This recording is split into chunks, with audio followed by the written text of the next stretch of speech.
मागण्यांकडे दुर्लक्ष करते, काय नेमकी भूमिका असणार? आज राष्ट्रीय आरोग्य अभियान एकत्रीकरण समिती महाराष्ट्र राज्यामार्फत आज आंदोलनाचा आमचा 17वा दिवस आहे।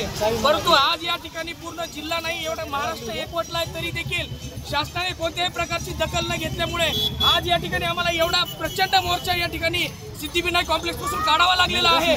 परंतु आज या ठिकाणी पाहताय माझ्या माय मावल्याला जर पाहिलं तर लहान बालकं घेऊन आलेले आहेत, काहीच्या बालकं आजारी आहेत, परंतु शासनाला केव्हा जाग येणार आहे? या ठिकाणी दवाखान्याची अवस्था जाऊन बघा, या ठिकाणी बालका मृत्यू पडत आहेत, बरेच पेशंट रेफर होत आहेत, तरी शासन कुठल्याही प्रकारची दखल घेत नाही। शासन ही सगळे आकडेवारी लपवत आहे, ही आकडेवारी कव्हर लपवायची, आमच्या मागणीला कधी दाद द्यायची?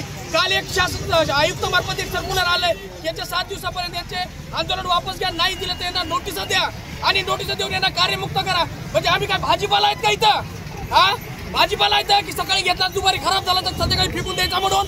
आज 17, 18 वर्ष 20 वर्ष झाले आमची या ठिकाणी सर्व्हिस झालेली आहे आणि शासन आमच्याकडे यांच्याकडे दुर्लक्ष करत आहे। आजपर्यंत आज दुर्लक्ष करत आहे। आज जर समजा यांनी लक्ष नाही दिलं आमचं लक्ष या ठिकाणी भेटण्यासाठी हा भव्य दिव्य मोर्चा पूर्ण आमच्या फॅमिली सहित आमच्या कुटुंबासह या ठिकाणी काढलेला आहे आणि जर या ठिकाणी जर मोर्चाची आज देखील दखल नाही घेतली तर या ठिकाणी नक्कीच आम्ही तुम्हाला इशारा देतो की नक्कीच यापुढे तीव्र स्वरूपाचं आंदोलन या ठिकाणी केलं जाईल, असे बीडतर्फे इशारा दिला जातो सरकारला।